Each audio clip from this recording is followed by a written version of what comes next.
Dear students, most welcome all of you in this video। आज की इस video में हम क्लास 10th का पोट्री का सबसे लास्ट जो पोयम है यानी 10 नंबर की जो पोयम है जिसका नेम है फॉर एन ग्रेगरी, जिसे कंपोज किया गया W.B. ईट्स के द्वारा।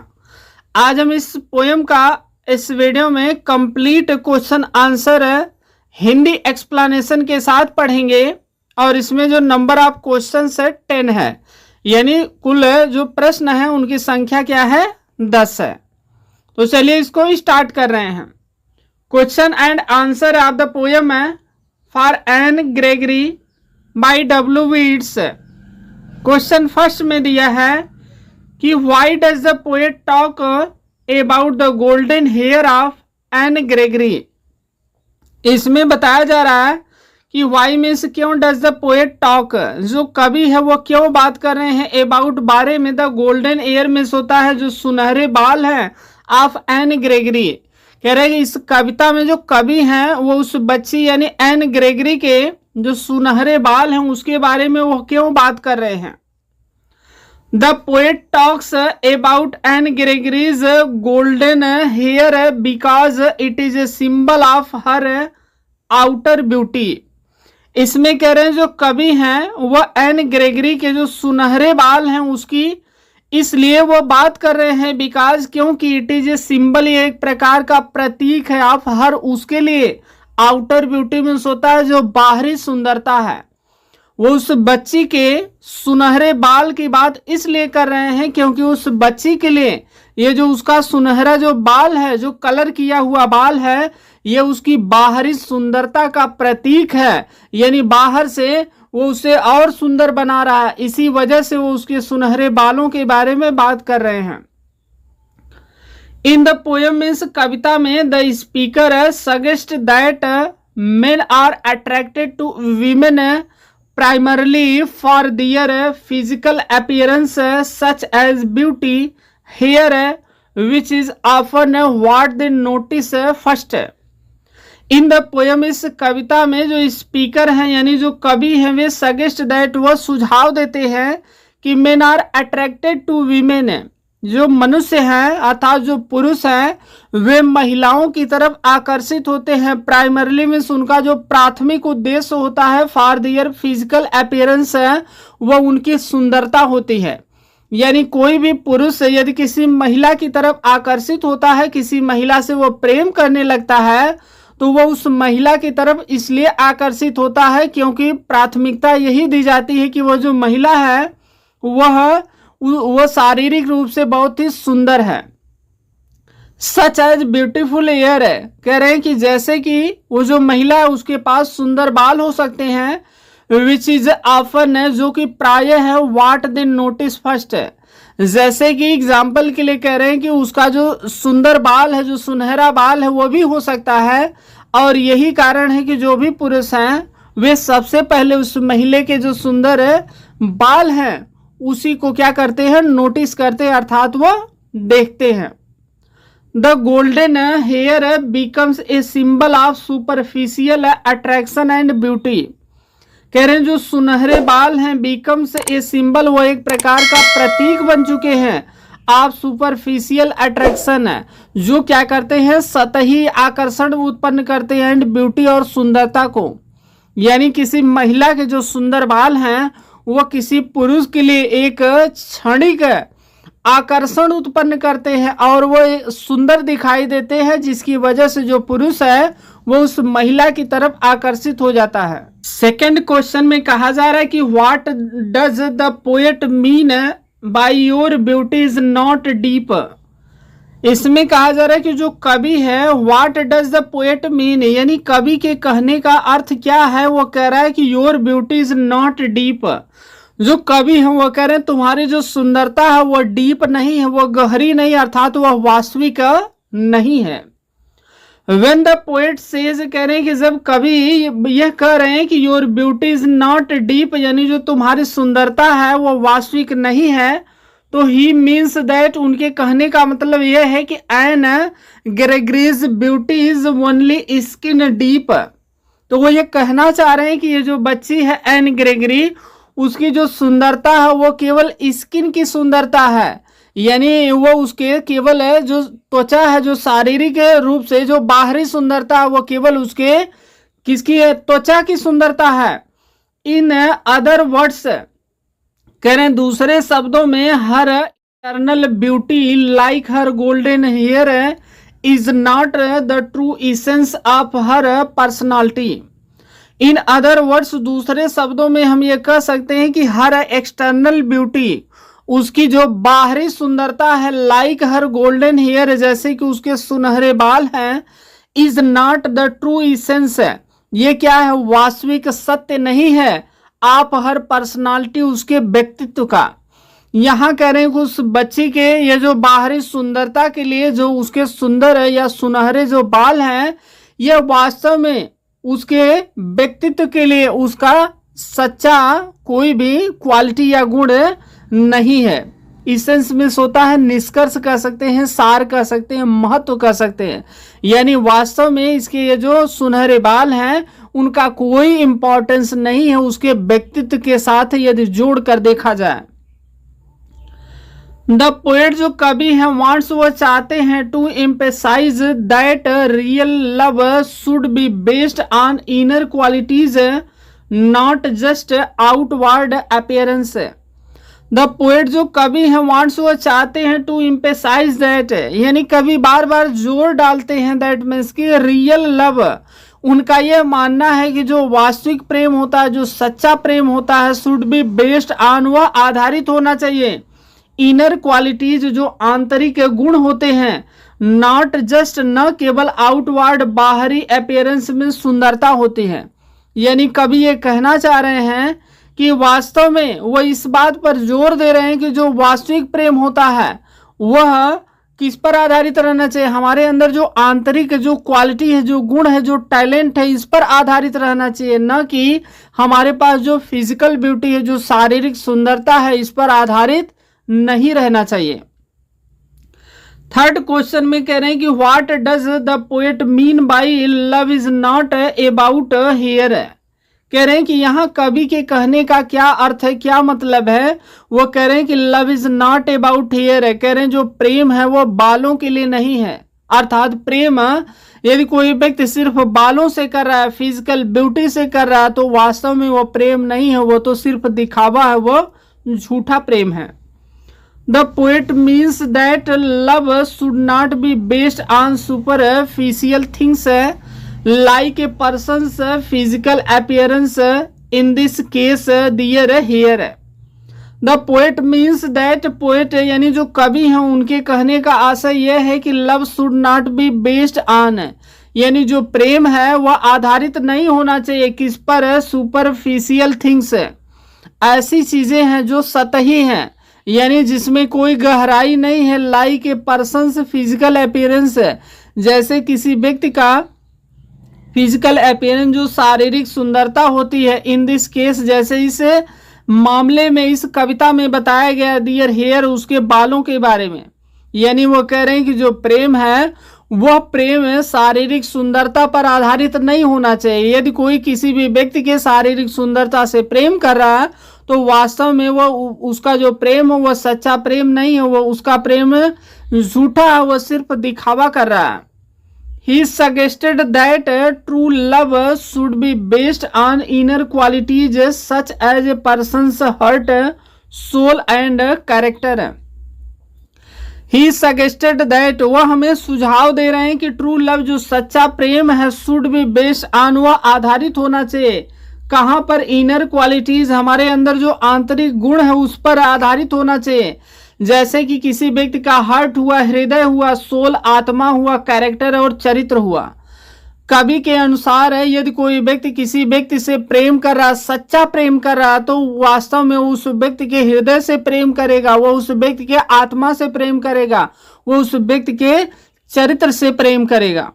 The focus should be on person's essence not just their looks. कह रहे हैं यदि हम किसी व्यक्ति के उसके आत्मा से, उसके हृदय से, उसके चरित्र से यदि हम प्रेम कर रहे हैं तो वास्तव में हमारा जो फोकस है वो उस व्यक्ति के इसेंस पर होना चाहिए। इसेंस में उसकी जो क्वालिटी है, जो गुण है, जो अच्छाइयां है, टैलेंट है, उस पर आधारित होना चाहिए, न कि उसके लुक्स पर। लुक्स में होता है उसकी सुंदरता पर हमारा प्रेम आधारित नहीं होना चाहिए। क्वेश्चन 4 में दिया है कि how does the poet define true love in the poem. यानी जो कवि है, पोएट है, वो किस तरह से डिफाइन कर रहे हैं, परिभाषित कर रहे हैं, बता रहे हैं ट्रू लव में, सच्चे प्रेम के बारे में इन द पोएम में, इस कविता में। इन द पोएम, इस कविता में the poet defines true love as love that goes beyond external beauty.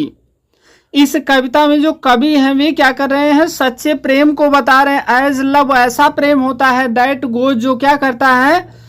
जाता है, बियॉन्ड मीन्स बहुत ही दूर होता है, परे होता है, एक्सटर्नल ब्यूटी मीन्स जो बाहरी सुंदरता होती है। यानी इस कविता में जो कवि हैं वो बता रहे हैं कि वास्तव में जो सच्चा प्रेम होता है वह बाहरी सुंदरता से बियॉन्ड होता है, अर्थात बाहरी सुंदरता से वो बहुत ही दूर होता है। यानी जो बाहरी सुंदरता है वह आंतरिक सुंदरता की तुलना में कुछ भी नहीं है। तो जो सच्चा प्रेम होता है वो किसी व्यक्ति के बाहरी सुंदरता से बियॉन्ड होता है, बहुत ही दूर होता है। True love according to the poet is about valuing the inner beauty of a person, their character, kindness and soul, not their physical features. कह रहे हैं जो सच्चा प्रेम होता है, यानी कवि के अनुसार जो सच्चा प्रेम होता है वह किस लिए होता है, valuing the inner beauty of a person. सच्चा प्रेम किस लिए होता है, ताकि हम किसी भी व्यक्ति की जो आंतरिक क्वालिटी है, उसके अंदर जो गुण है, जो क्वालिटी है, जो उसकी आंतरिक सुंदरता है, हम उसको क्या कर सके, वैल्यूइंग कर सके, उसको हम समझ सके, जज कर सके, उसको महसूस कर सके, उससे प्रेम कर सके। डियर कैरेक्टर, उसके चरित्र से प्रेम कर सके। काइंडनेस, जो उसकी दयालुता है, उससे प्रेम कर सके। एंड सोल, और उसकी जो आत्मा है उससे हम प्रेम कर सके। नॉट डियर फिजिकल फीचर्स, कह रहे हैं कि न केवल उसकी जो शारीरिक सुंदरता है उससे हमें प्रेम नहीं करना चाहिए, बल्कि उसके अंदर है जो उसकी आंतरिक सुंदरता है उससे हमें प्रेम करना चाहिए। द पोएट हिंट्स दैट, जो कवि है वो हमें हिंट दे रहे हैं, इशारा कर रहे हैं कि only God can love someone in their entirety beyond just their appearance. यहाँ जो कवि हैं वो हमें इशारा दे रहे हैं, वे हमें बता रहे हैं, कह रहे हैं कि केवल ईश्वर ही किसी व्यक्ति के आंतरिक सुंदरता से प्रेम कर सकते हैं। वह किसी भी व्यक्ति के बाहरी जो शारीरिक सुंदरता है उससे वह प्रेम नहीं करते हैं। केवल ईश्वर ही ऐसे हैं इस यूनिवर्स में जो किसी व्यक्ति की अच्छाइयों से प्रेम करते हैं, उसकी जो आंतरिक सुंदरता है उससे वह प्रेम करते हैं।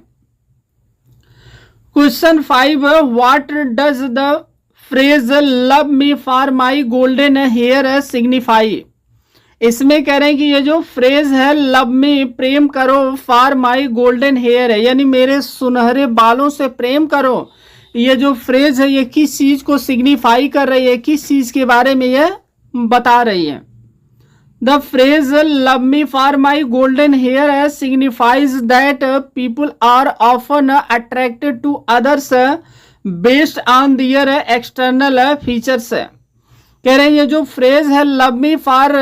माई गोल्डन हेयर सिग्निफाइज दैट, ये यहाँ बताती है कि पीपुल, लोग, आर ऑफन, प्राय है, अट्रैक्टेड, आकर्षित होते हैं, टू अदर्स, दूसरे लोगों की तरफ, बेस्ड ऑन, वह आधारित होते हैं, दियर, उनके, एक्सटर्नल मीन्स जो बाहरी, फीचर्स मीन्स जो क्या होती है, सुंदरता होती है। यानी इसमें जो कवि हैं इस फ्रेज के माध्यम से ये बताना चाह रहे हैं कि लोग अक्सर क्या करते हैं, यदि किसी की तरफ प्रेम प्रदर्शित करते हैं, यदि किसी की तरफ वह आकर्षित होते हैं तो उसका एक ही कारण है, वह उस व्यक्ति की जो शारीरिक सुंदरता है उसकी तरफ वह अट्रैक्ट होकर के उससे प्रेम करने लगते हैं। इन दिस केस, इस मामले में Anne Gregory's golden hair symbolises her outward beauty which might attract people, but the poet warns that this kind of love is shallow and not based on deeper qualities. कह रहे हैं इस मामले में जो एन ग्रेगरीज है, वो जो बच्ची है, उसके जो सुनहरे बाल हैं वह सिंबलाइज कर रहे हैं, वह हमें प्रतीक के रूप में बता रहे हैं हर आउटवर्ड ब्यूटी। वह हमें यह बता रहे हैं किसके बारे में, उसकी जो बाहरी सुंदरता, उसकी जो शारीरिक सुंदरता है उसके बारे में बता रहे हैं।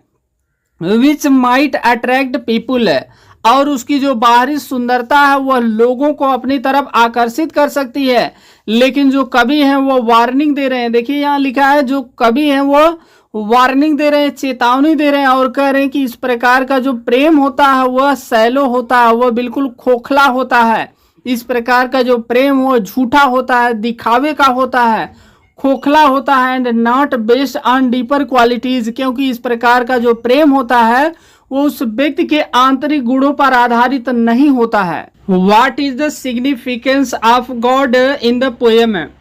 यहाँ देखिए कह रहे हैं कि इस कविता में जो गॉड है यानी जो ईश्वर है उनका क्या सिग्निफिकेंस है, क्या महत्व है। God in the poem symbolises the purest form of love. कह रहे हैं कि जो ईश्वर है इस कविता में उन्हें सिंबलाइज किया गया या प्रतीक माना गया है the purest form of love, यानी प्रेम का जो सबसे शुद्ध रूप होता है वह रूप ईश्वर को इस कविता में माना गया है। The poet suggest that only God has the ability to love someone for their inner beauty and character without being influenced by external appearance. The poet जो कवि हैं सजेस्ट दैट वो हमें सुझाव दे रहे हैं कि only God has the ability, यानी केवल ईश्वर ही ऐसे हैं जिनके पास एबिलिटी है, योग्यता है, क्षमता है टू लव समवन, जो किसी से प्रेम कर सकते हैं, फॉर देयर इनर ब्यूटी यानी उसके आंतरिक सुंदरता से प्रेम कर सकते हैं, एंड कैरेक्टर और उसके चरित्र से प्रेम कर सकते हैं, विदाउट बीइंग इन्फ्लुएंस्ड बिना प्रभावित हुए, बाई एक्सटर्नल अपीयरेंस यानी उसकी जो बाहरी सुंदरता है। इसमें जो कवि है वो हमें ये सुझाव दे रहे हैं कि इस यूनिवर्स में, इस ब्रह्मांड में केवल ईश्वर ही ऐसे हैं जिनके पास ऐसी एबिलिटी है, योग्यता है, वो किसी भी व्यक्ति के जो आंतरिक सुंदरता है, उसका जो चरित्र है, उससे वह बिना बाहरी सुंदरता से प्रभावित हुए वो उसके आंतरिक सुंदरता और उसके चरित्र से प्रेम कर सकते हैं। इन दिस सेंस कह रहे इस संदर्भ में God is ultimate example of unconditional love, one that is not superficial. कह रहे हैं इस संदर्भ में जो गॉड है इज अल्टीमेट एग्जाम्पल, वह एक प्रकार का अद्वितीय उदाहरण है ऑफ अनकंडीशनल लव, क्योंकि उनका जो प्रेम है यह किसी भी कंडीशन या शर्त को, नियंत्रण को नहीं मानता है। यह बहुत सभी प्रकार की कंडीशन या शर्त से, नियंत्रण से बहुत ही दूर होता है, अर्थात उनका जो प्रेम होता है ईश्वर का यह सबसे उच्च कोटि का प्रेम होता है। One that is not superficial है, कह रहे हैं इनका जो प्रेम है वह सुपरफिशियल नहीं होता, वह सतही नहीं होता, वह खोखला या दिखावे का झूठा नहीं होता है। What lesson does the poet want to convey through this poem, यानी यहाँ पर कह रहे हैं कि इस कविता के माध्यम से जो कवि हैं वो हमें कौन सा लेसन देना चाह रहे हैं, यानी वो किस प्रकार का मैसेज दे रहे हैं, किस प्रकार की हमें शिक्षा दे रहे हैं। The poet wants to convey that true love is not about physical beauty but about the inner qualities of a person. The poet जो कवि है वांट्स वो चाहते हैं टू कन्वे में हमें यह बताना चाहते हैं दैट मीन्स की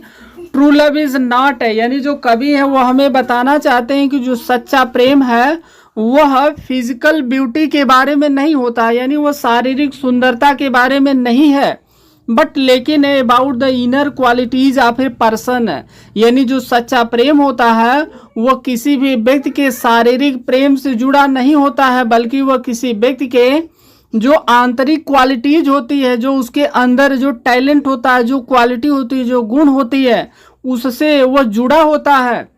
ही teaches that outer beauty fades with time but inner beauty like kindness and character last for ever. He teaches that वह हमें सिखाते हैं कि जो आउटर ब्यूटी है यानी जो बाहरी सुंदरता होती है, फेड्स विथ टाइम, समय के साथ, यानी जैसे समय व्यतीत होता है ऐसे समय व्यतीत होने के साथ साथ ये जो बाहरी सुंदरता होती है, जो शारीरिक सुंदरता होती है, ये क्या होती है, मुरझा जाती है, अर्थात ये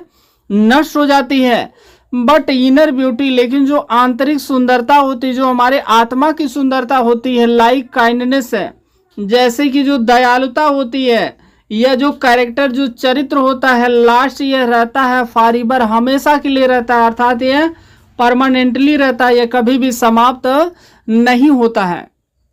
यही कारण है कि जो भी ऐसे ग्रेट लोग हैं जिनकी आज के समय में डेथ हो चुकी है, वे नहीं है, लेकिन यदि उनके पास टैलेंट था, क्वालिटी थी, गुण था, कैरेक्टर था, कुछ भी ये था, तो उनकी रचनाओं के माध्यम से आज हम W.B. येट्स को ही मान लीजिए, W.B. येट्स उनकी डेथ हो चुकी है, लेकिन आज हम उनकी रचनाओं के माध्यम से, यदि वो किसी पोयम को लिखे हैं तो उनके पास क्वालिटी थी तभी तो लिखे हैं। तो ये जो उनके पास क्वालिटी है, जो टैलेंट है, ये क्या है, आत्मा की सुंदरता, यही आंतरिक सुंदरता, ये समय के साथ कभी भी नष्ट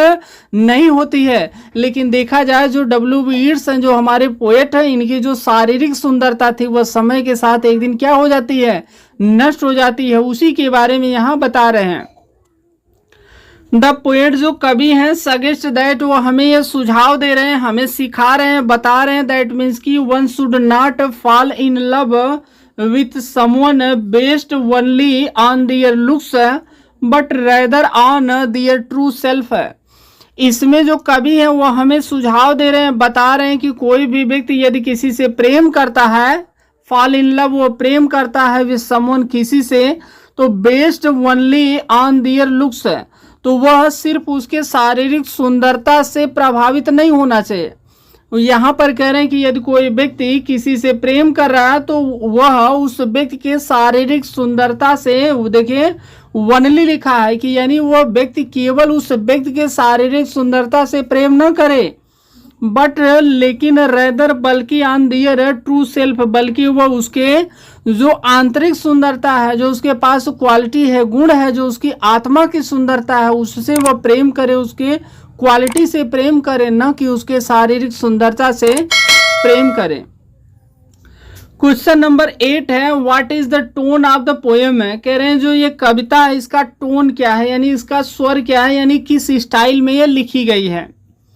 the tone of the poem is gentle and reflective, कह रहे हैं कविता का जो टोन है, जो स्वर है, वह जेंटल है, यानी बिल्कुल शांत है, एंड रिफ्लेक्टिव, और यह प्रभावित करने वाला है, यानी टोन इसकी बिल्कुल शांत है और यह रिफ्लेक्टिव, हमें प्रभावित करने वाली है। The poet seems to be advising Anne Gregory and others not to place too much importance on physical beauty। The poet, जो कवि हैं, सीम्स, ऐसा लग रहा है, टू बी एडवाइजिंग, वे हमें क्या कर रहे हैं, एडवाइज कर रहे हैं, सलाह दे रहे हैं, किसको, एन ग्रेगरी को सलाह दे रहे हैं, और अपने रीडर्स को भी, अर्थात हम लोगों को भी सलाह दे रहे हैं। जो कवि हैं, ऐसा लग रहा है वो उस बच्ची को सलाह दे रहे हैं, and others not to place too much importance on physical beauty, वो क्या कर रहे हैं, उस बच्ची को सलाह दे रहे हैं, एंड अदर्स, और दूसरे लोगों को भी सलाह दे रहे हैं, और वह कह रहे हैं कि हमें बहुत ज़्यादा महत्व नहीं देना चाहिए, किस पर, जो फिजिकल ब्यूटी है, जो शारीरिक सुंदरता है, वह कह रहे हैं कि शारीरिक सुंदरता पर हमें कभी भी किसी भी प्रकार के महत्व नहीं देना चाहिए, इंपॉर्टेंस नहीं देना चाहिए। There is also an element of wisdom in his words as he highlights the different between superficial attraction and genuine love based on inner qualities. There is, यहाँ पर है, आल्सो मीन्स भी, एन एलिमेंट ऑफ विजडम, कह रहे हैं यहाँ पर एक प्रकार का एलिमेंट है, क्वालिटी है, गुण है, ऑफ विजडम मीन्स होता है बुद्धि की, इन हिज वर्ड्स, उसके शब्दों में, यानी कवि के शब्दों में, कवि ये जो कविता लिखे, इन कविता की लाइनों में, शब्दों में एक प्रकार का ज्ञान छुपा हुआ, एक प्रकार की बुद्धि, टैलेंट छिपा हुआ, टीचिंग है, शिक्षा छिपी हुई है, एज जैसे कि ही हाईलाइट्स द डिफरेंट बिटवीन। यही कारण जो पोएट, जो कवि है, वो बार बार हाईलाइट कर रहे हैं, वो बार बार प्रकाश डाल रहे हैं, जोर डाल रहे हैं वो डिफरेंस हमें अंतर बता रहे हैं बिटवीन किसके बीच में,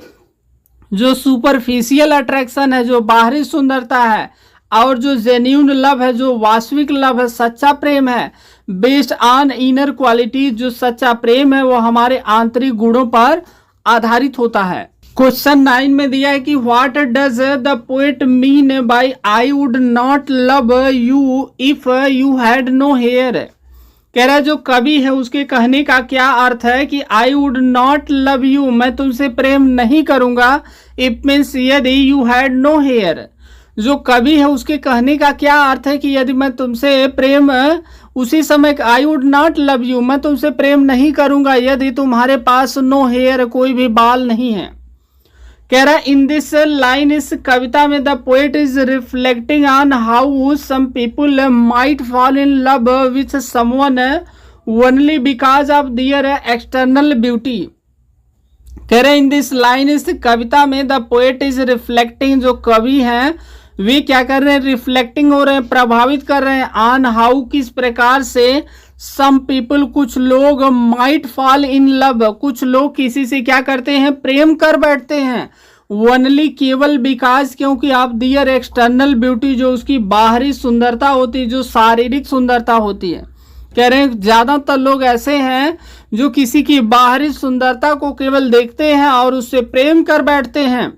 ही सजेस्ट दैट, वो सुझाव दे रहे हैं, दैट मीन्स की, इट मीन्स यदि Anne Gregory had no hair,